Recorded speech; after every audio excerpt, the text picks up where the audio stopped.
नमस्कार. टेक्निकल फंडा देव दीक्षित या आपल्या यूट्यूब चॅनलवरती तुमचं परत एकदा सहर्ष स्वागत आहे.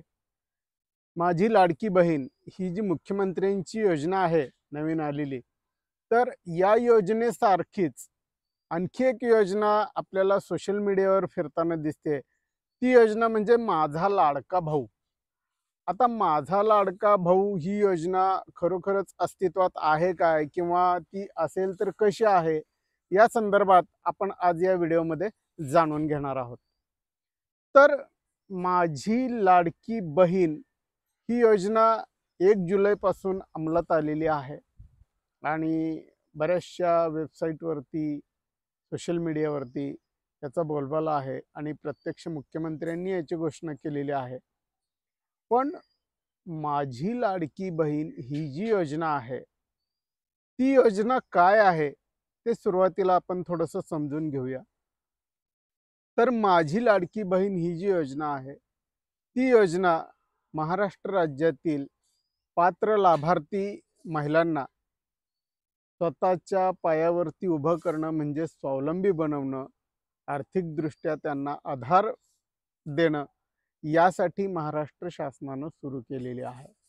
आणि यासाठी महाराष्ट्र शासनानं कोणतीही शिक्षणाची अट याच्यामध्ये ठेवलेली नाही. पण याच्या उलट माझा लाडका भाऊ ही जी योजना आहे, या योजनेमार्फत असं सांगितलं जातंय की दरमहा 10,000 रुपये या भावांना मिळणार आहेत. पण आता नेमके हे दरमहा 10,000 रुपये कोणत्या भावांना मिळणार आहेत, ही योजना आहे तरी काय, हे आपण थोडंसं समजून घेऊया. तर ही योजना माझी लाडकी बहीण या योजनेप्रमाणे नसून माझा लाडका भाऊ ही जी योजना आहे, तर या योजनेमध्ये युवा प्रशिक्षण वर्ग म्हणून बजेटच्या वेळेला म्हणजेच अर्थसंकल्पाच्या वेळेलाच याची घोषणा झालेली आहे. आणि यामध्ये पात्र ठरणारे जे भाऊ आहेत, ते फक्त भाऊ नसून त्या बहिणी पण आहेत.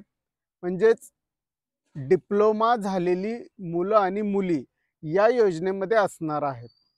आणि या मुला मुलींना शासनाच्या युवा प्रशिक्षण शिबिरांतर्गत जे प्रशिक्षण दिलं जाणार आहे वेगवेगळ्या IT क्षेत्रामध्ये आणि वेगवेगळ्या कोर्सेससाठी, तर ते प्रशिक्षण घेत असताना त्यांना विद्यावेतन म्हणून हे 10,000 रुपये दिले जाणार आहेत दरमहा. पण कोणालाही इतर याचा लाभ घेता येणार नाही. हे फक्त डिप्लोमा धारकासाठी आहे. त्यामुळं ही जी योजना आहे माझी लाडकी बहीण आणि माझा लाडका भाऊ, ह्या दोन्ही योजना अत्यंत भिन्न आहेत. मग तसं आपण ह्या माझा लाडका भाऊ या गोष्टीला योजना म्हणू शकत नाही खरं तर. पण आता सोशल मीडियावर याचा बोलबाला असा आहे की प्रत्येक सुशिक्षित युवकांना किंवा पात्र ठरणाऱ्या युवकांना दरमहा 10,000 रुपये शासन देणार आहे. तर असं काही नाही, बिलकुल नाही. तर तसा चुकीचा समज तुम्ही करून घेऊ नका आणि कोणाचा होत असेल तर त्यांनाही सांगा. हल्ली काय झालंय की सोशल मीडियावर एखादी गोष्ट फेमस झाली किंवा एखाद्या गोष्टीचा चांगला बोलबाला झाला की त्या अनुषंगानं इतर गोष्टींनाही अपवात्मक रूप यायला सुरुवात होते. तसंच हेही एक रूप आहे. त्यामुळं तुम्ही या गोष्टीवर विश्वास ठेवू नका. ही योजना आहे, परंतु अशा पद्धतीनं आहे की युवा प्रशिक्षण वर्गामध्ये ज्या डिप्लोमाधारक विद्यार्थी किंवा विद्यार्थिनीची निवड झालेली आहे, त्यांना दरमहा प्रशिक्षणार्थी म्हणून विद्यावेतन किंवा भत्ता म्हणून 10,000 रुपये दिले जाणार आहेत.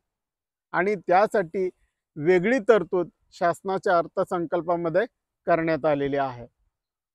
तर आता ही जी माझी लाडकी बहीण योजना आहे, या योजनेमध्ये सरासरी युवती आणि महिलांना सहभागी करून त्यांना आर्थिकदृष्ट्या सक्षम बनवण्यासाठी, आत्मनिर्भर करण्यासाठी शासनानं ही एक चांगली योजना आणलेली आहे. आणि त्या योजनेचा लाभ घेण्यासाठी आपणाला सर्वच महिलांमध्ये खूप उत्सुकता दिसते आणि ती दिसते ही आनंदाची गोष्ट आहे. कारण आज आपल्या महाराष्ट्रातल्या स्त्रिया जर आत्मनिर्भर बनल्या तर निश्चितपणे आपल्या राज्याचं प्रगतीसोबत एक पाऊल चाललेलं आहे असं आपणाला म्हणता येईल. तर असा ह्या दोन्ही गोष्टींमध्ये फरक आहे, ही गोष्ट लक्षात घ्या. विनाकारण अफवा पसरवू नका. ज्या वेळेला शासनामार्फत एखाद्या अधिकृत गोष्टीचा खुलासा केलेला असतो त्यावेळेला ती गोष्ट ग्राह्य धरण्यात येते. इतर वेळेला अमुक असं म्हणतो, तमुक तसं म्हणतो, म्हणून अशा गोष्टींवरती विश्वास ठेवणं चुकीचं आहे. जर आपल्याला एखाद्या गोष्टीची सत्यता तपासायची असेल तर अधिकृत सरकारी वेबसाईटवर जा किंवा अधिकृत सरकारी अधिकाऱ्यांना विचारा आणि मग तुम्ही स्वतःची खात्री करा.